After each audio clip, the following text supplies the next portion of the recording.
So, ladies and gentlemen, welcome back to another module of Agency Navigator that is very elegantly titled, How Many of Things?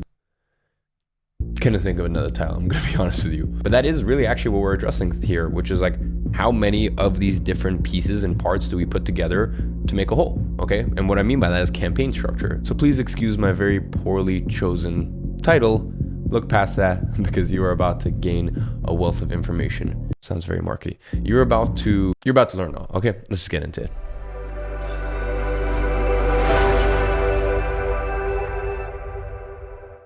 So in today's teaching, we are going to go over structure of an ad account, how many angles, how many ad sets, how many campaigns, and how it all comes together. Bear in mind, this is very similar to one of the modules earlier on in this section within phase 6. So, introduction, structure of an ad account. Now, I already went through this in sort of the introduction of this phase. Okay, there's campaigns, ad sets, and ads. Okay, now you have the freedom on how you structure your campaign, and depending on the structure, the results will differ greatly. Now, this kind of goes hand in hand with load balancing budgets.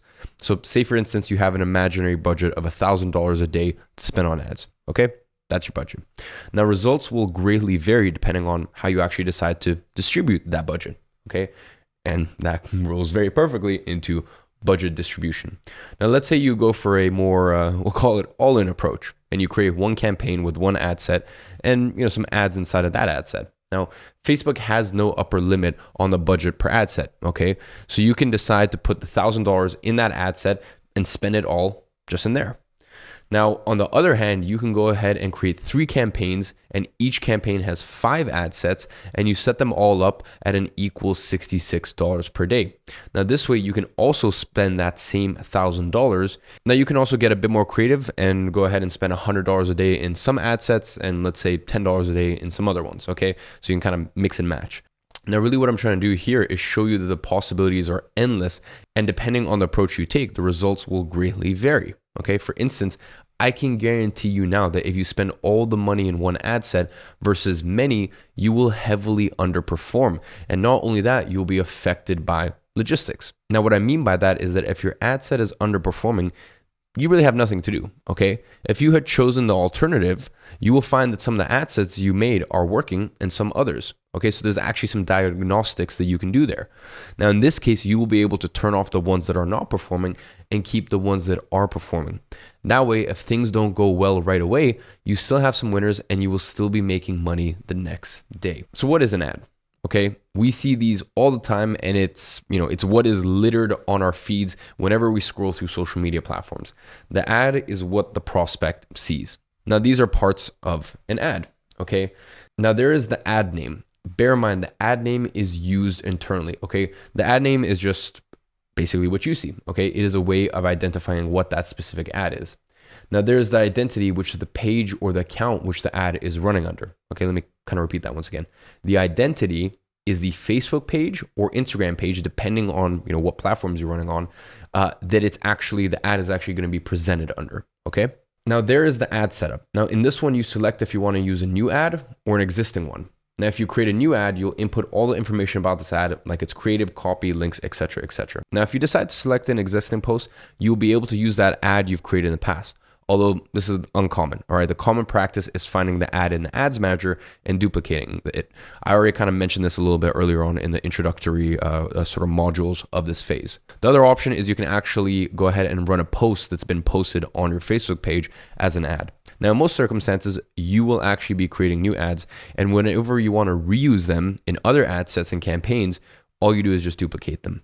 Now, we'll go over this in another module, as it does have some nuances on the best way to do this in cases where you want to create new ads or new campaigns, and you actually want to keep the engagement of the ads. So things like its likes, comments, reaction, etc., etc. Now let's actually talk about the ad, because there is actually a checkbox to add an instant experience, which is pretty much kind of the same as collection ads. Now, in phase 6, the advanced strategies, I've actually dedicated a whole module on how to actually use them and in which cases we've used them and found success. Now, when it comes to format section, you can select single image or single video, and this is pretty much our most popular type of ad, and this, I would say, encompasses 95% of the ads that we've made. Carousels can also be useful in some specific cases where there's usually a variety of products in the store, or when the creative is witty and pretty much deserves it. Finally, there are collections that open up right on Facebook with a very similar instant experience. Now, the collections are usually made for e-commerce stores with multiple products and must be connected to a catalog of products that you have to import from the stores. Now, Facebook offers multiple templates on how to actually create these. And as I said, I will go ahead and go in more depth in its own dedicated module. Then there's the ad creative, which has the image or the video you want to run. Okay, bear in mind, there will be multiple images in, for example, the case of carousels. Now, the ad creative will have inside of it different ratios depending on the placement, which you can actually customize to your liking. Bear in mind, be careful with this feature because if you don't leave it as default, the engagement won't be shared. Now, you're going to go ahead and have primary text, which we refer to as the copy. You're going to have the headline, the description, the URL, the button. Pretty much all these are self-explanatory. Now, the display link is the link that appears above the headline. With it, you can actually make your URL look cleaner and shorter, but you can't use a different domain when using this feature. Lastly, there's a call extension, and this pretty much shows a button at the bottom of your website where people can click and call a phone number. We've never used this feature before, albeit it does look interesting. Next up, what is an ad set? Now, as the name indicates, an ad set is actually a grouping of ads. Now, an ad set has one or more ads inside of it. Now, all the ads grouped in the same ad set will actually share the same audience or targeting. Now, let's go over the ad set. Starting off, an ad set name, analogous to the ad name, is the way you identify your ad set. Now, this is an internal metric that you can only see from the ads manager. Okay, so this is only sort of inward facing, it's only for your reference. Now, the image that I put here of this ad set is actually optimizing for conversions, which is what we recommend in 90% of cases. Now, this image that I've actually shown of this ad set is optimizing for conversions, which is pretty much what I recommend in 90% of cases. And I'll be going over some more options shortly. Now, in the ad set, you actually select the pixel and the conversion event you are optimizing for. Okay, so this is, we already went over this, but really just to restate, this is the action you're telling Facebook you want people doing on your website. Okay, now this is usually leads or purchases. Next up, you have the dynamic creatives, which, as I said, we never use and never suggest using. Now, the reason why we don't like them is pretty simple, and I've explained this before, but I'll restate it. By using this option when managing the ads, it'll be a bit of a nightmare, okay, because it'll be more difficult to know which one of your ads is actually performing. It also makes it so you can't really turn off the bad performers or duplicate only the winning ads to, for example, another ad set, for instance. So we recommend you don't use this feature and keep your ads independent. You keep them independent by simply creating them independently inside of your ad set. Now, next up, you will see audience definition. Now, this is pretty much an estimate on the size of the audience you selected. For e-commerce, we usually run with 200K plus audiences, but there's no real fixed rule. For lead gen, the size matters less. Now, very important here, estimated daily results will give you a projection on what Facebook thinks the results will be, but do not pay attention to these because the numbers are off pretty much 98. I'm going to even call it 99% of the time, okay? Because these projections also work with the recent data from your pixel. So here's the thing, if your pixel is new or it's been inactive for more than 7 days, it will most likely tell you that you won't actually get any conversions at all. Okay, so don't get alarmed by this and pretty much just ignore it. Next up, we have the budget. Now go ahead and refer to the load balancing budgets module to actually get a full view on how important this is. But as a rule of thumb, think about it this way. You want to give Facebook enough money to get you what you want, but not too much because it won't actually know what to do with it. Now, what I mean by this is if you want leads for, let's say, $10, right? You need to give Facebook at least $10. Otherwise, don't expect to get any results. Or if the average CPA of a product is $30, give Facebook at least $30 to give you a purchase.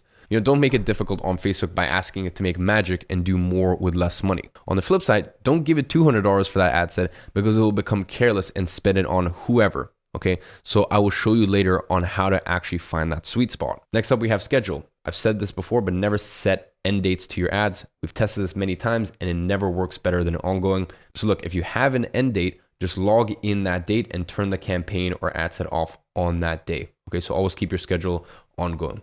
Also, don't get fancy and turn off ads during the night or Mondays. That is overkill. Okay, simple is the best. Next up, we have placements. Now, this is pretty much wherever your ads show up. Okay, Facebook adds a quick little overview on what the placement is.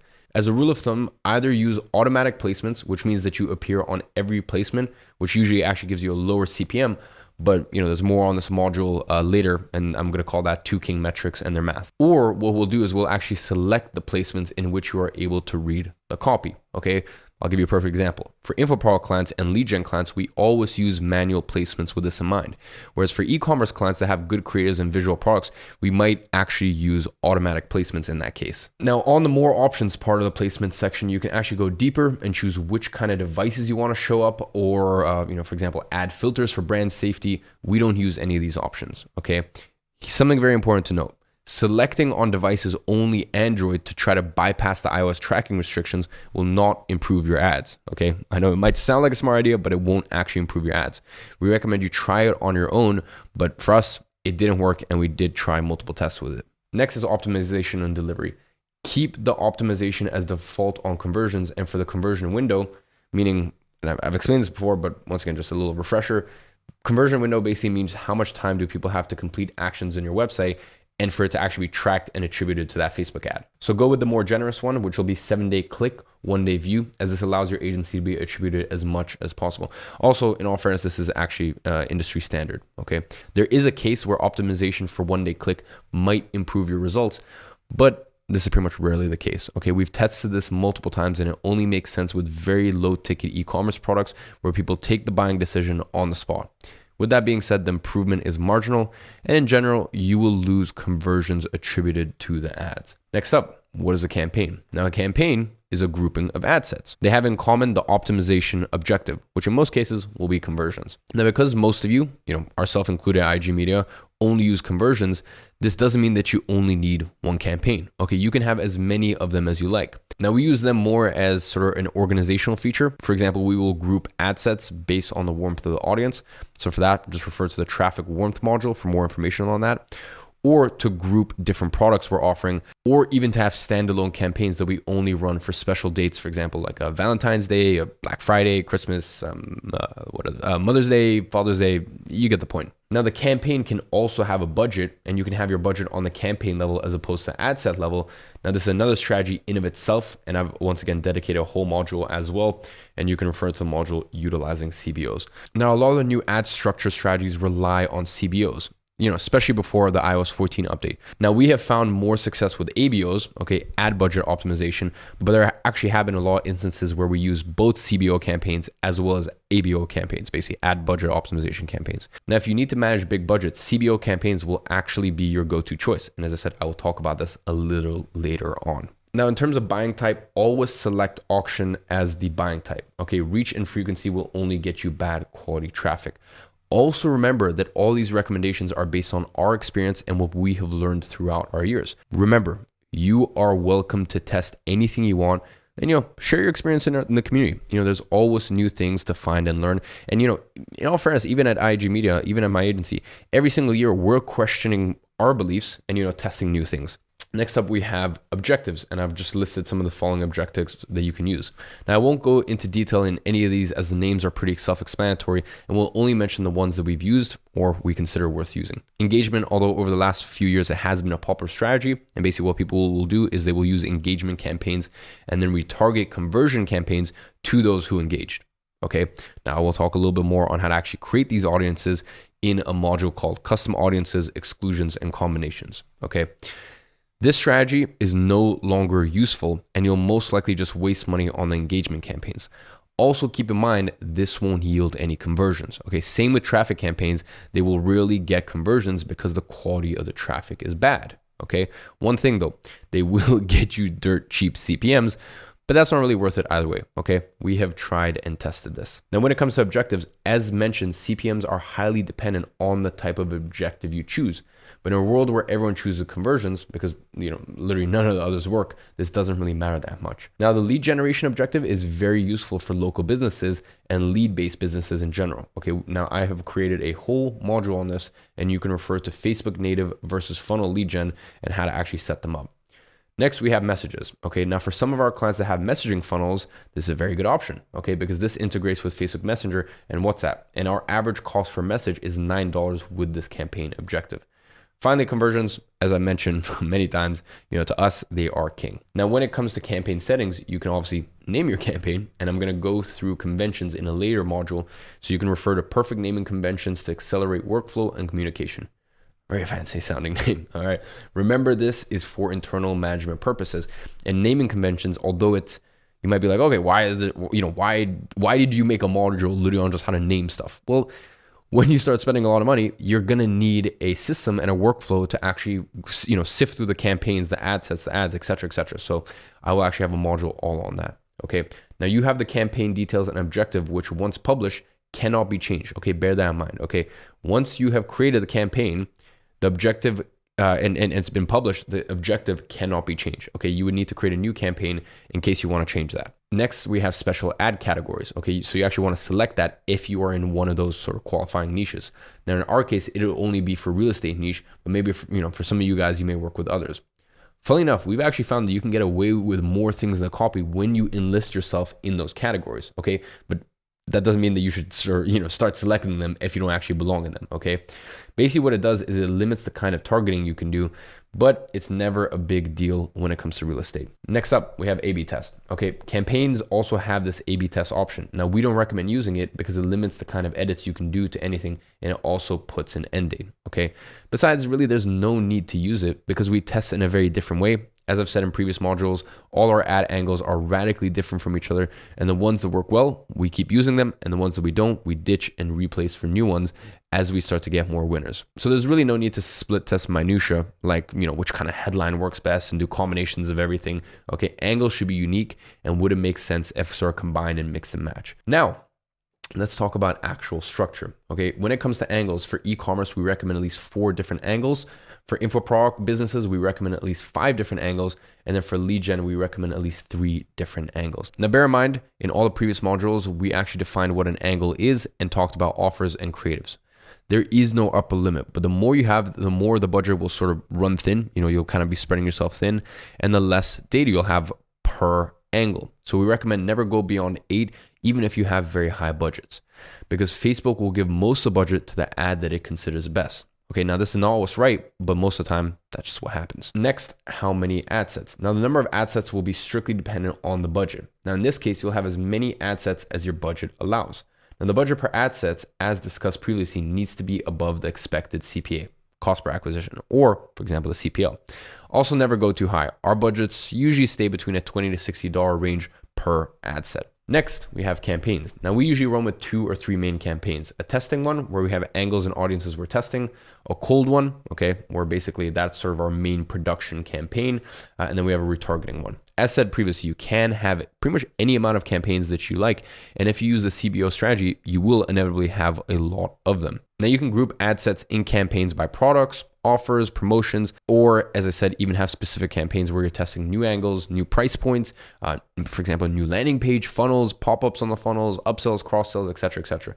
This is really a good way to sort of group all the ad sets. And it really is a great way to sort of put together and have in one container, maybe a new test. That's why we like to have cold, testing, and then retargeting. And then, as I said, if we're running a special promotion, for example, for Black Friday, we don't want all that sort of data and all of that reporting mixed in with the other campaigns, because, obviously the Black Friday stuff would make our normal retargeting campaigns look like they're getting better results, or even make our cold campaigns look like they're getting better results. Okay, so we like to sort of partition everything out that way. But for the most part, sort of year round, we usually have 3 campaigns only. And next up, we have how it all comes together. Now, for e-commerce and anything sold online, you want to have your first campaign, which is retargeting. You want to have 2 ad sets in it.